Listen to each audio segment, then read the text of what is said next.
privilege is a multifaceted thing. That's one aspect of privilege, but also with being aware of that privilege, it's just like being aware that like you're wearing clothes. It's like, okay, well, like it's there.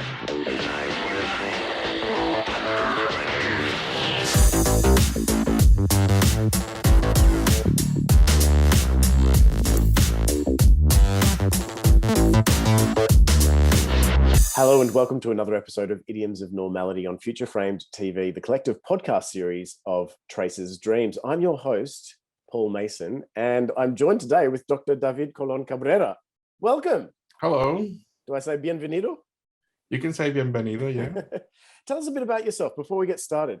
What perspectives and experiences bring you to the question of normality?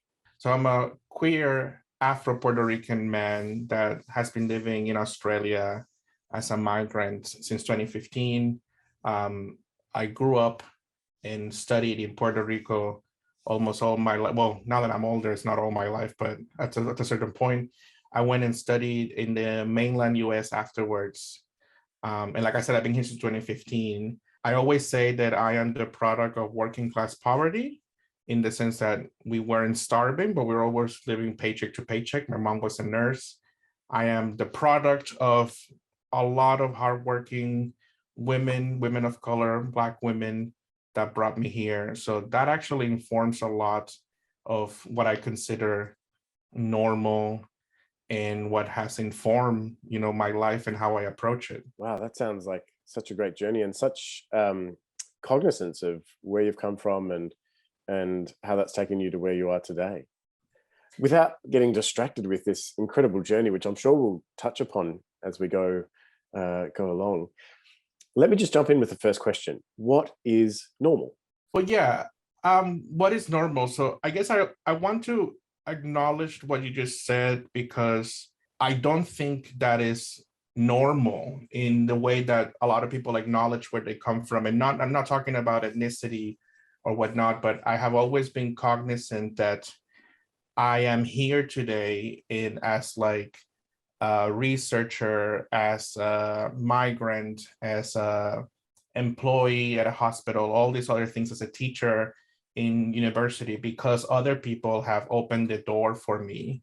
And what happens is that, some people, because they forget, or I don't want to speak about anyone in particular, but I always been very cognizant that someone opened the door for me, and I always leave that door open behind me. And so that means that to me is very normal to acknowledge all of those things that have brought me here, including especially the women in my family. I love that notion of, people have opened the door for you, but you also want to leave the door open behind you. I love that notion, because that's not common at all. It's not, and obviously you can see that in many different ways. But I'm the product of a lot of mentorship, and I always try to approach the same thing. I always try to mentor other people in non-official ways, like doesn't have to be like an official mentorship capacity. And what can happen is that like I see that like what I wish, how I got here, for example, with my degree and everything. So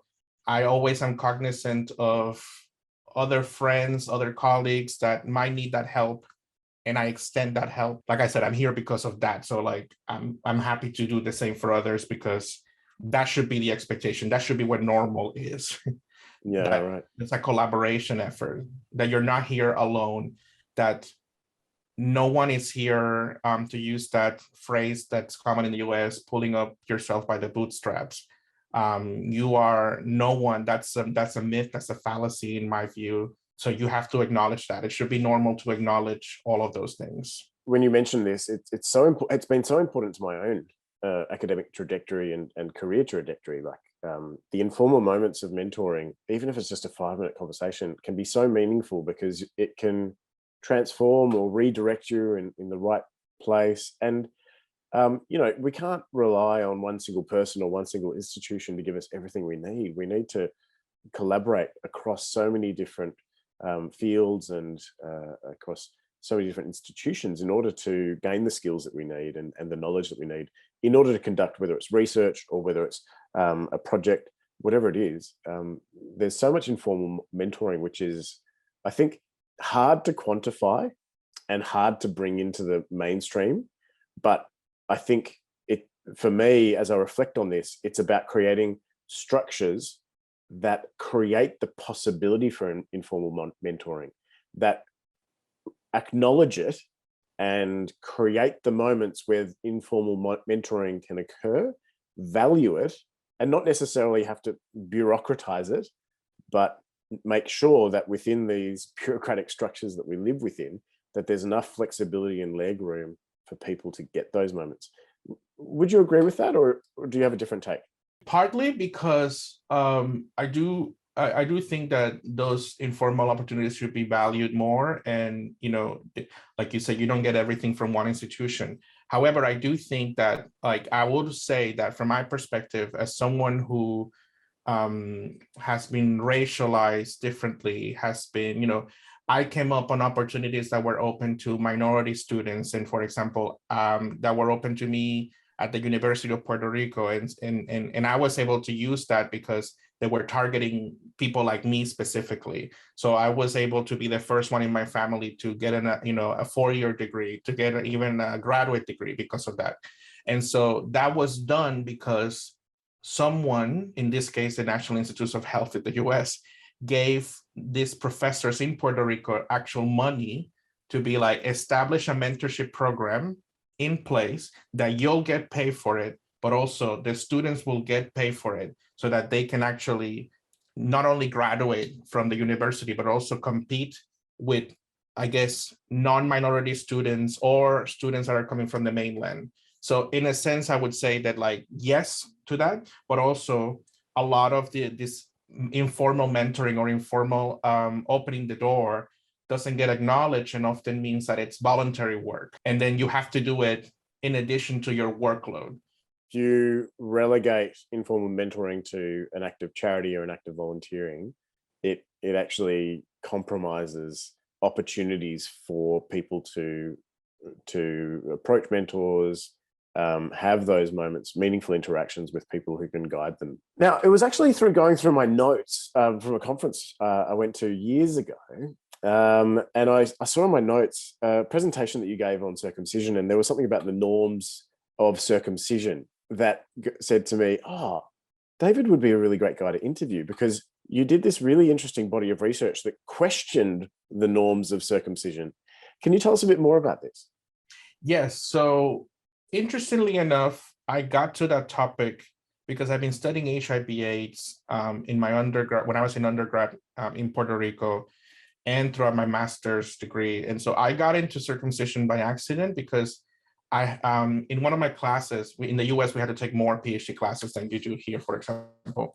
In one of my classes in biological anthropology, like, a student was talking about in their project about circumcision as an HIV prevention method in one particular country in Africa. And I remember that I found that very confronting because the student was presenting it very as a matter of fact, in terms of, yes, we should do this. Like, circumcision is, I'm paraphrasing, obviously, like, circumcision is great. It's a great tool to prevent HIV prevention in these countries. And so I guess I approached the topic in a very confrontational way, because I was like, no, I'm going to prove you wrong, but not really, obviously. Like, it's not like it was a fight with anyone. So that's how it started, because I guess it was to challenge that notion, because and what I found by doing all of that is that circumcision is actually a practice that is very normal in the US. It's so broad in terms of how normal it is, that attitudes towards not being circumcised are normal. And again, I'm using very generalizing words here, but when you talk to people, they would say things like, oh, like, I might not have sex with a man that is not circumcised because it looks gross, because it is and that.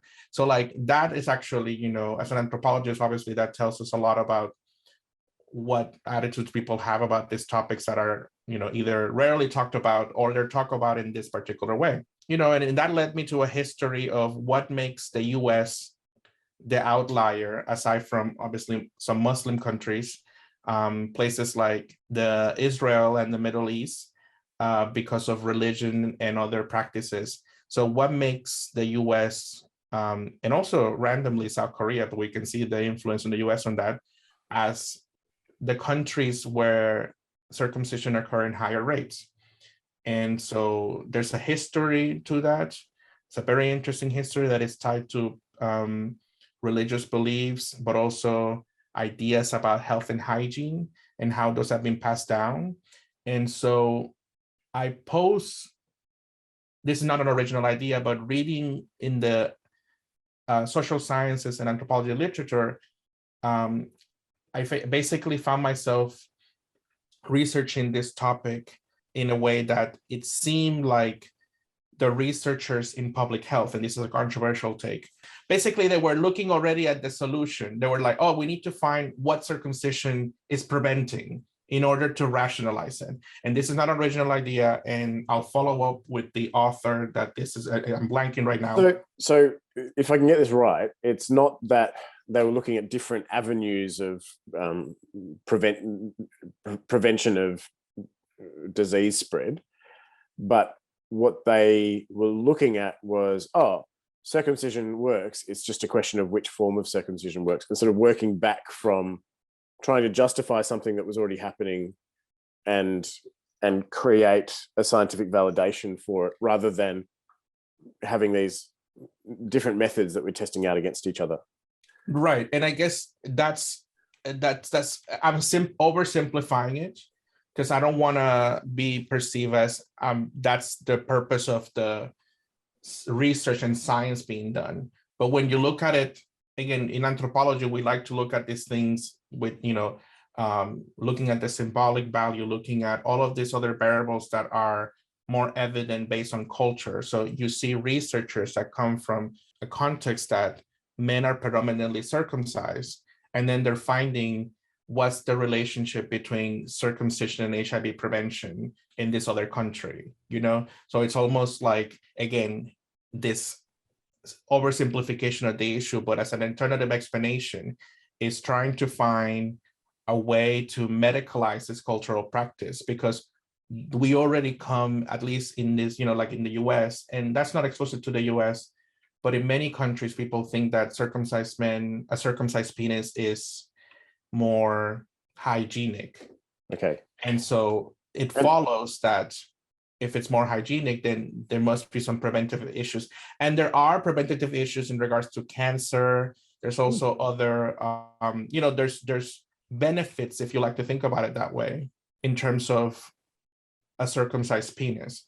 But there's also benefits, for example, and I'm not equating the two, but if you remove your breast, for example, you might have less risk of breast cancer because there's no breast tissue. So I'm not saying it's the same, but obviously, if there's a benefit to it, like I'm putting on my anthropological hat and being like, I'm trying to question the procedure. Why is it just accepted like that? And I'm not anti-circumcision. I think obviously circumcision is an effective tool in the prevention of HIV/AIDS, especially in these African countries where the rates are so high, and it's already accepted in some ways as cultural practices. Right. But I guess I was questioning the procedure as to like, why are you talking about this in the US when that's not the main mode of transmission? Yeah. It's so scientifically, in high prevalence settings, it's a helpful thing to do, but in low prevalence settings, people are searching for a medical validation when it's might not necessarily. So it's not necessarily that you're questioning circumcision itself. It's questioning the methods that people are using to justify medical operations in different contexts and different endemic contexts of disease as well. Exactly, because there's also, for example, I would argue that strategy would not be effective in Australia, where we already have very low rates of HIV/AIDS compared to other countries. So that wouldn't necessarily add to the prevention effort. I haven't seen the stats in so long in terms of the models that they do, but yeah, I think it's that approach. It's like, you're looking at it from a public health benefit. And so adding to that mix, I'm also being like, I'm not saying that I agree with all of these perspectives, but then what do you say then to the people who are against circumcision on human rights or body autonomy stances. Yeah. So they're dismissed and they're often compared and put in the same bucket as anti-vaxxers. And I disagree with that, what do you call it, that lumping in, because it's a different topic. Like, and vaccines, a lot of the people who are against circumcision are not saying you shouldn't get vaccinated. So it's a different, they're talking about surgery, and vaccination and surgery are very different things. Yes. They're saying like, you're doing this to an infant. So that's what led me to this examination of the practice in terms of like, because it's done routinely at the hospital. Like, and I will say this to, I guess, close this bit, is that like, when I was doing the research, everyone had opinions about it and talked to me randomly at every party. I was like, oh, hey, let's talk about circumcision and penises. So I remember one of my friends in the US was pregnant. Now that's not normal, but yeah, go on. Well, it is normal when you're studying it. Yes. It comes up all the time. And so I remember a friend telling me she was pregnant, and she said she was an immigrant, and she was surprised that dealing with the whole healthcare monster in the US, they were like, everything is included in your pregnancy with your health insurance, including if it's a boy. So which meant that they also included the circumcision procedure. Wow, in the insurance package. Okay. Yeah, right. Because it's done most of the time for non-religious circumcision. And this is all that I'm talking about. It's done by the OBGYN. Yeah, right. So they go to your room. Either you do it at the moment, or they go to your room and it's like, so you're going to do it today or tomorrow? You're going to snip it off? Like, again, I'm generalizing it. Yeah. I was even, and I'll share a little bit of my research. When I was doing my research, a doctor offered to be like, I was like, as I was doing observations in the clinics, the doctor was like really proud of the last circumcision that he did on a baby. He was like, oh, it was very good. It was very clean. It was not a lot of blood. So like, that's normal there in terms of like that procedure. Yeah. It speaks to the normalcy of it when people are saying, oh, that was a particularly good one, and it's just casual conversation. I see what you're saying. I was holding my breath a little bit there because when I was an undergraduate student, I actually wrote a piece of music that was used in a documentary about circumcision in Botswana as an attempt to sort of to recruit more people into being comfortable with the idea of circumcision in Botswana, which is very random. Well, yeah, it is, but it's also like, look, I think there's like, I guess my question to not the circumcision itself, and I guess my dissertation was part of that, is not so much questioning the procedure, it's like questioning how is it being sold. Like, promoting circumcision as an effective HIV strategy doesn't break the taboos, doesn't break the conservative mindset at the time. So we're talking about from 2000 to 2004, we have Bush in the US, and they're funding this thing called PEPFAR, which is development money for HIV prevention in different parts of the world. And this is the classic ABC, like abstinence, be faithful, and use a condom, because it's like, like kind of like silence. So it's like they're promoting abstinence and they're promoting be faithful. And we know obviously that those things are not entirely, like, and research has shown that abstinence doesn't work. So C was for condoms, not circumcision at this point. Well, I guess my point for that is that like promoting condoms was always kind of controversial. They were always kind of like putting it on the back end, like not that it wasn't happening, but with these funds. But then talking about circumcision, promoting it as an alternative strategy, you don't have to talk about condoms then. It's amazing because I was in France at that time, and I was quite blown away as an Australian living in France that condoms were so readily available to even high school students, and it was such a normal thing. Like, condoms had become such the norm that it made sense. It's what you do. And not having the condom was like frightening. And the other interesting thing about this is that the norms that were acceptable in France were completely different to what I'd seen anywhere else, which was very limited at that time. But to the point that girls at school could get the morning after pill from their school nurse, which was mind-blowing for me, because I mean, in Australia, the practice was you had to go to specialized clinics, you had to know where they were, you need to, like, and there were places where people could access that technology, but and it was readily available, but it wasn't the high school nurse, like that would be so outrageous in Australia that the high school nurse was giving a morning after pill to a different climate of ideas and about sex and sexuality that exist in two different countries. And what I'm loving about this interview is that it brackets another interview I did with actually a couple of people, Lisa Wynn and Lindy McDougall, on female genital modification. I'm saying modification because they were talking specifically about labiaplasty and other kinds of surgery that you can get in countries like Australia, because you want to look like the supermodels in magazines or even Target brochures. Like they were talking about the look of it and how people could opt to have this, what would be lumped into the same category as plastic surgery or cosmetic surgery. Whereas, and it's interesting because then we look at these other countries and we go, oh, we call it female genital mutilation. We're very much against it, or the rhetoric is very much against it, but we don't see the advocacy against circumcision as a human right, which is one of the groups you were talking about, is a little more suppressed. You don't see it as widely. Well, yeah, because so many thoughts about all that you said. So first of all, like a lot of the activism is not seen on the same level as with like to refer to it as mutilation. They're saying like, oh, that's a different thing. Please don't mix them up together. So there's always controversy in trying to compare the two with some members of different groups.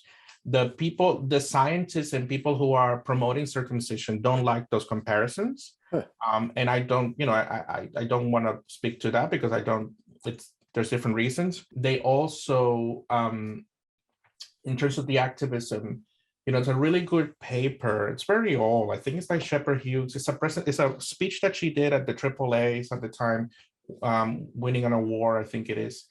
And it was about like, no one here condemns circumcision. I'm paraphrasing, and please don't quote it like that because paraphrasing, but basically was saying like, no one here condemns circumcision, male circumcision, because a lot of you are circumcised. And it's like how, if we talk about gender and how men have been in power of these institutions for so long, men have been the one doing these surgeries most of the time, historically, how are you going to condemn something that was done to you? You're not going to say that you're mutilated and compare it to female genital mutilation, even though there's research. And again, I don't know the latest on that, but men who have undergone circumcision in adult life, because it's the only way that you can actually measure that, have lost sensation in terms of the skin that actually was cut. Yeah. So obviously, like, if you already been circumcised from birth, you're not going to think yourself as feeling any different. If you've been circumcised from birth, that's your normal. Yeah. So you don't want to think of yourself as mutilated in that sense, because you don't want to put yourself in a position of less than, that I'm missing something. So that gets maybe, other people make it like an empowering thing. Like, oh, I prefer this because it looks better. And again, this is all the things that you question. And so the last thing I would say, because you said that interesting other interview that you did, it makes me think of my other like ideas of normality too, because not to say that those people that you interviewed didn't think of it that way, but we don't see that type of surgery as gender affirming. And like you said, they want to look like the models, they want to look like this. But then when we see transgender, diverse, non-binary people trying to, have surgery for different reasons to make their body, to affirm their gender in different ways, we see that as like, oh, that's different. We need to like do this and this and that. That's an interesting way of recategorizing the ways in which we think about these practices as gender affirming, because you don't think of it as, you don't think when, when people get their Brazilian butt lift, or the people get their breasts enlarged, people don't think of that as gender affirming, but they are affirming their gender in a way that it's like, no, I want my breast to be this size. And so, and that seems as normal, whereas I disagree with that, because it's like, why is it not acceptable? Why do you so much pushback on this other thing for other people that you think differently, in terms of their gender? So anyway, that's another topic, but it just reminded me of that because, again, of how it's similar to what we're saying, because in terms of circumcision, if you think that it's gonna affirm yourself, your identity, your gender, to not think of yourself as mutilated, then it's not a problem. Yeah. That's how penises look. They look circumcised, and that's the best way that you can have a penis. So why shouldn't anyone do it that way? That's a different position than the research and the prevention. Pressing pause on that for a moment, I think it is interesting because it demonstrates the importance to question the norms that we think with. Because if we change the assumptions that we're making from the outset, and then we can recategorize these debates in ways that make them much more productive. If you lump non-binary operations for non-binary people and gender affirming heteronormative operations together, it creates a different debate. The discussion suddenly becomes very different by questioning the norms from the outset. Because it will then question your ideas about what you consider normal. You didn't think that enlarging your breast was affirming to your gender. You just, or you didn't think that, I don't know, in inserting, what do you call those, like calf implants to look more muscular, or like to Botox or whatever. You don't think of those as any of those things as affirming your gender. And so it just makes you question. It's like, no, I'm not doing that. And so, because that's a given, no one's questioning that. No one's questioning your gender. No one's questioning. So it's just, you don't have to go through so many barriers to do that. We've looked a lot at the norms of your work in circumcision, and we're touching now on the norms and gender that you've looked at, but also you've looked at norms and race. Can you tell us a bit more about that third arm to your research interests? It's very complicated and simple at the same time. So you always have to question what is about these ideas that are prevalent right now that are either reinforcing or dismantling all these racial categories.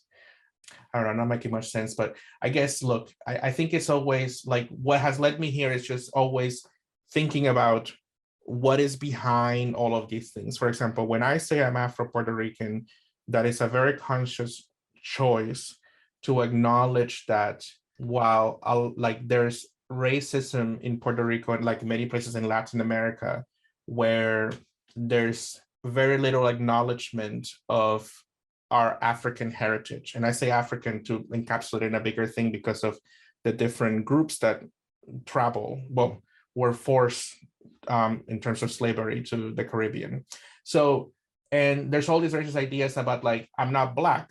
There's this word in Spanish that means there's a lot of different euphemisms for color.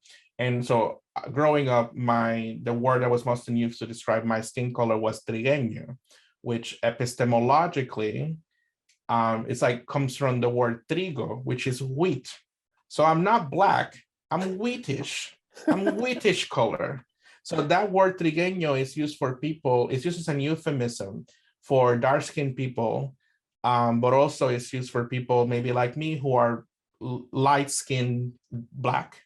So when I say Afro, I'm not negating, obviously, all that mix of, indigenous and white that I have in my family, but I'm making a conscious choice of establishing identity given the racial inequality and racism that exists on the island. That comment of wheatish, I might be going too far here, and I'm willing to get things wrong in order to learn. Is there sort of an allusion there, allusion, not illusion, allusion to, or are they alluding to that history of labor on crops and in agriculture as well? Is there, or is that just because that's a common, people are familiar with wheat and so that was the first go-to? No, it's not. We didn't do that much in Puerto Rico in terms of wheat. Our main crops were coffee, sugar.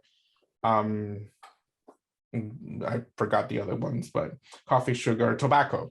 So it wasn't about that particular. It was about the euphemism. It was about the admixture. It was about, in opposed to English colonization, where it was very like there was not a lot of mixing. Spanish colonization was very much they mixed in with indigenous peoples and Black people. Most of that mixing was forced, obviously, in the form of sexual abuse, but it did happen. And so there was all these categories of how Black were you, basically, based on your blood quantum and all that stuff.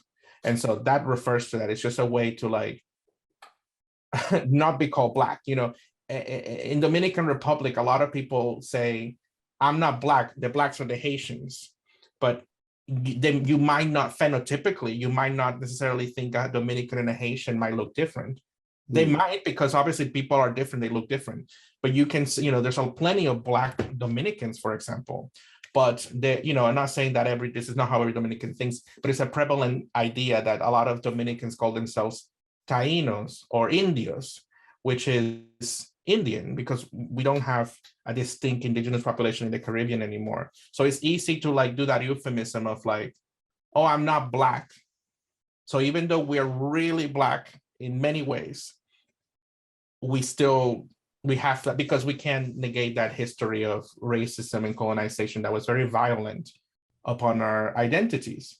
I mean, it's interesting when you travel to different countries that the racial categories that are common and spoken about in everyday language are very different.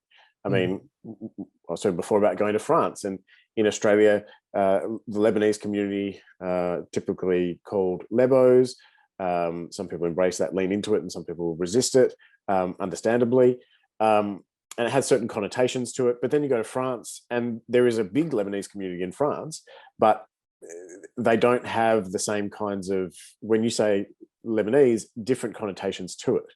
And then you go to Brazil, and there's a big Lebanese community in Brazil. And again, very different connotations to what it is to be Lebanese Brazilian. And all the different color terms that they have for people in Brazil, like, in Brazil, they say negro, and it's not, it's just a matter of fact. It's not. Yeah, there's a really good article that we assign now in Introduction to Anthropology, Introduction to Cultures. I forget the name.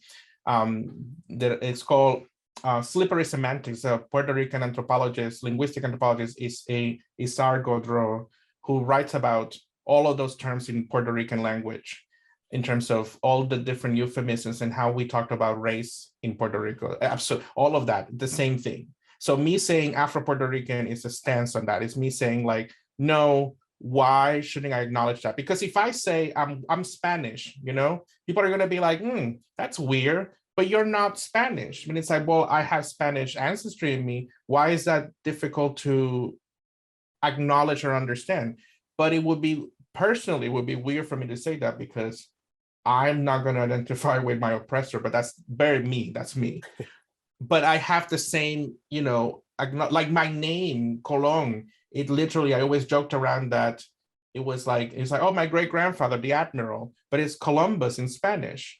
Like Colón is the Hispanicization, I don't know if I said that correctly, of the word Cristoforo Colombo. Colón, like literally my name is Spanish, which means a lot, but also means nothing at the same time. There's a lot of Colons in the island. I didn't realize that we could be partly related, because I'm a bit Spanish, Dutch, and Welsh, and I'm not proud of that. I'm not proud of the colonization. But I often, like in Australia, I call myself a clogwog, because wog is a racial category, and clogwog is a bit of a play on words about it. But then when I went to the Netherlands, and I'm like, oh, I'm half Dutch, and people just don't care. Yeah, it's like, so like, what? Great. Yeah. But that's the thing, is so I guess that it's always examining those things. And so, for example, looking at race, I always being acutely aware. When I was in Puerto Rico, I wasn't much aware of how that played out, because being myself, I was part of I was Puerto Rican. I didn't think of myself in racialized terms until I wasn't aware of that. It didn't exist. I just wasn't aware. I wasn't aware of the comments that said like, "Oh, your sister is the darkest one of you three," you know, or like comments like this. And it's called mejorar la raza, which means improve the race. It's like, oh, she's a dark skinned person or a black person marrying someone lighter skin or white. It's improving the race. That's a very common phrase. So I didn't catch on those things, or I didn't catch, for example, myself on my internalized xenophobia against Dominicans that I would see, because there are a lot of immigrants when I was a kid, and I didn't think, why was I repeating these things? Yeah. So when I went to the US, I was racialized differently, and then that made me more aware of the experience that what I did back home and how I experienced that. So that actually informed my perspective on other things, because I say again Puerto Rican, but if I were to ask you, when I say Puerto Rican, who do you think of? To be honest, I think of you. Oh yeah, no, but you're my only you're my only Puerto Rican friend. Well, great, but like that's great. But there's also people that think of, like, people think of, oh, Ricky Martin. Ricky Martin is a white Puerto Rican dude. We have a lot of Miss Universe pageant winners, almost all of them white. We have, every time someone Puerto Rican, like it's always a white Latino. It's all like Sofia Vergara is Colombian. And I'm not saying that they don't look like her, but you don't think of the Black Colombians as Colombians. The Black Mexicans. So like, it's just that idea. What is that category? What does that category mean? And how then you're treated? And then, because just to finish off on that, because you mentioned, oh, you went to Netherlands and you were like, I'm half Dutch. And they were like, sure. Because of our particular political situation in Puerto Rico, we're US citizens, even though we're not a state. So that means that I have an American passport. So when I went to study in the US to Maryland, I didn't, I'm not an international student, I'm a regular student. But it's weird to think about it, because Puerto Rico, we don't speak English in the island. We do speak English as a second language, despite what our politicians like to think about it. But I didn't speak English at home. I didn't speak English with my friends. I didn't speak English with anyone except at English class and watching TV, cable TV. You go to the US with this heavy accent, and I'm a citizen by birth. And then they're like, oh, you're this thing, you're this other thing, remember that. And then on top, but that also means that I don't have a struggle of immigration that other Latin Americans do. So that's very important, because when I also went to the US, I realized that there was a lot of Puerto Ricans there that think of themselves differently than the rest of the Latinos. So they're Latino when it's convenient in terms of the identity, the Pan-American Latino identity. But it's like when it's time about like all this, some people have really bad, what I consider really conservative views about immigration. They're like, oh no, but they have to work hard. And it's like you work hard? Like you just came here on a plane and we just got here and started working? We didn't have to do that. So it's that examination of that Latino identity. And then you play class into that. And then you have, again, who do you consider Puerto Rican? And then you ask someone over there and they're like, oh, I know a Puerto Rican friend, and they live in this area of DC. In the Virginia area of DC, which is considered like the fancy area. The point is that like there's a class issue in terms of who comes from Puerto Rico where, who's coming from Puerto Rico to the Bronx in New York, and who's coming from Puerto Rico to Washington, DC to work. And there's something very telling, not just in that story, but also I'm relating to this story because and also what you were saying earlier, because when I look in Australia at the South American, now we get a very different demographic to what North America would get. But when I look at South American migrants in Australia, it resonates with what you were saying before about Ricky Martin, and we get a sort of a subset of South Americans, which tends to be fairly white, tends to be the more affluent South American classes, which speaks to class and race issues over in South America that we're only seeing from a distance. And if we're just seeing the tip of the iceberg, we don't even think to question it any further.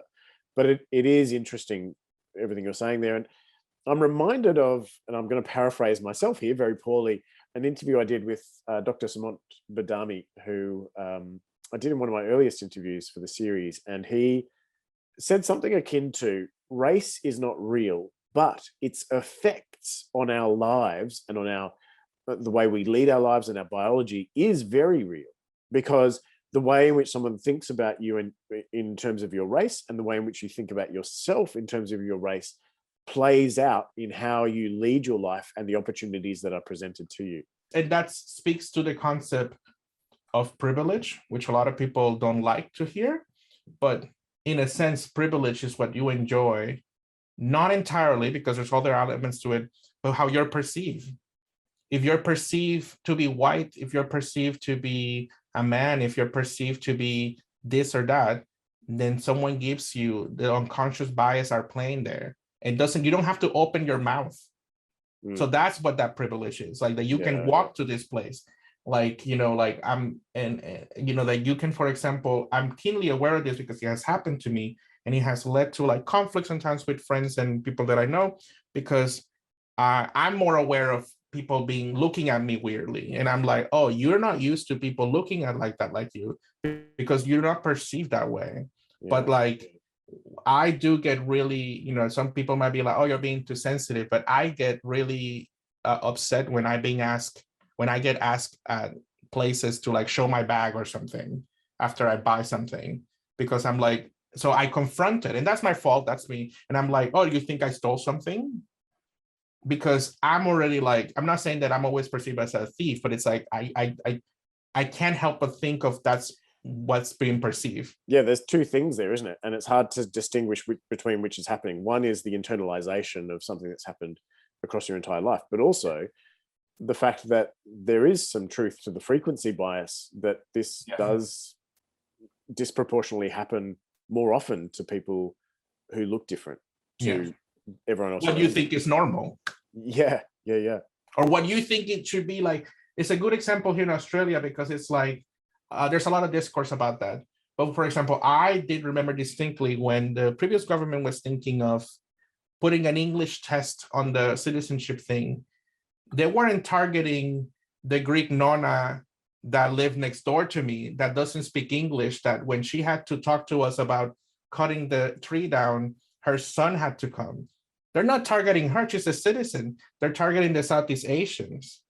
So see, like, even the phrasing, it's like English language proficiency, but they're not thinking of the Greeks, they're not thinking of the Italians, because that's a different context nowadays where that was back in the day. They don't know English, but they would fail the test. Yeah. So see what I mean? Like, it's just that kind of thing. Thankfully, that didn't pass, or didn't get to pass button.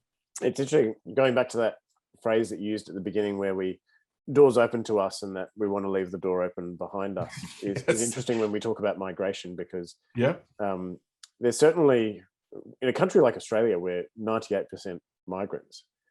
And I say 98% migrants in terms of, 4 generations ago, I was a migrant, like my parents, my ancestors were migrants, and then there's this political mentality to close the doors. Like, we got in quick, close the doors behind us. Like, it's kind of a strange mentality. And that's not to deny all the other issues that go with that, with the fact that, yes, it's a big country, but it's 1% water and it's mostly desert. But and as I'm saying this, I'm reminded also of what the way you phrased privilege before, because I really liked it, and I want to sort of go back to it and echo it and sort of highlight it, because you said people get to enjoy their privilege, but you also had a sort of a caveat there, and it's like, not that they get to completely enjoy your privilege. There's things that come with privilege that are not enjoyable. And I thought that was a really interesting take. I try to be aware of my own privilege, but also, just because I've grown up with privilege doesn't mean that there were challenges and hurdles and obstacles that I had to face as well. Right. But that's not right. And that's not the end of the story. And I think that's part of that privilege. Like, privilege is a very big word that gets used around, especially by conservative people and people who don't know what they're talking about, like cancel culture and all this other stuff, because they're just using a word, or intersectionality. People use those words without actually knowing. And so privilege is a multifaceted thing. That's one aspect of privilege. But also with being aware of that privilege, it's just like being aware that, like, you're wearing clothes. It's like, okay, well, like, it's there. When I was looking at gender and health in Vietnam, something I wrote in an article was the rates of tuberculosis incidence in Vietnam and the gender ratios across different countries indicates that while men might have more social mobility, they are possibly also more socially vulnerable. And so for me, it encapsulates, yes, there's privilege there, but there's also something else to it. It's not just. Well, yeah, but there's two different, it's two different things. We're not talking about, and that's not the same thing. For example, men have male privilege, but also men are the worst at coming to the doctor. Right. Yeah. Yep. But why do they come to the doctor? Then, I mean, that's another conversation. But it's like they don't go to the doctor because of their own ideas of masculinity and asking for help.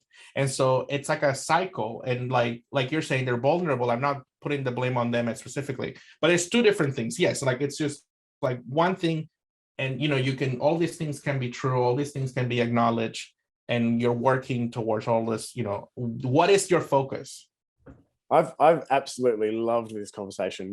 We've talked about norms in circumcision and the way in which people construct arguments to justify practices that precede their medical justification. We've talked about norms in respect to race. We've talked about norms in respect to gender. Tell me, what questions do you think we should be asking about normality across one or all of these fields? The questions that you should be asking are about, the temporality of normality, what is normal now versus what was normal before. And I think that gives you a very clear starting point on to think of like, what is this normal thing? What led me to think about this temporality thing is just at how depressing the news have been lately. And for example, how, we've seen a lot of different things in terms of high profile case of domestic abuse, and how there's all these people doing TikToks and defending or doing this or doing that, talking about people in particular. And it made me think like, what would that look like back in the 60s with like the racial civil rights struggle in the US? Would people be doing TikToks being like, no, I'm for segregation, as standing in their truth as they are today? And even go back on other previous things and like wars and stuff, like we see with Ukraine, people pro and against this and that. So that's what was normal then. We now see like, oh wow, those people in the pictures are holding those signs that says like, no Black people here. That was normal then. And now it's like, oh, that's really. So I like to think of the temporality of that question. What is normal? What is normal now? And question it and just asking about it as a starting point. What is normal now and why is it normal? Where did it come from? It's both temporally and spatially bound, isn't it? Because great way to think about it. You really made me pause there and go, yeah, that's a great way of inviting people to sort of entertain the idea that norms are not fixed and stable, is just to sort of consider it over time. Because exactly. And I remember being in a museum once and that it was these paintings from prior, like end of the Middle Ages, beginning of the Renaissance paintings, and the curator said this woman was considered very beautiful back in her day. And not anymore. Yeah, but she would not make the front cover of a magazine, that's for sure, today. Which it speaks to the temporality of norms, right? And it's great to see people questioning these norms in terms of who does make it to the front cover of magazines these days, and also just again to reiterate how much I've loved this conversation, David. It's been fascinating to really investigate our thinking about practices such as circumcision and how that can vary across diverse cultural contexts, to reconsider the norms of race and how that changes across time, but also across country borders, and also the norms of gender, and some really fresh perspectives that you brought. I mean, I know for me that I've never seen arguments framed in that way before, and it's really, for me, is going to give me a lot to think about in the coming days when we reframe the discussions by questioning the norms that we start out with, how we can create a much more productive and open space for self-expression. Yeah, absolutely. Muchas gracias, mi mejor amigo de Puerto Rico. De nada. Thank you.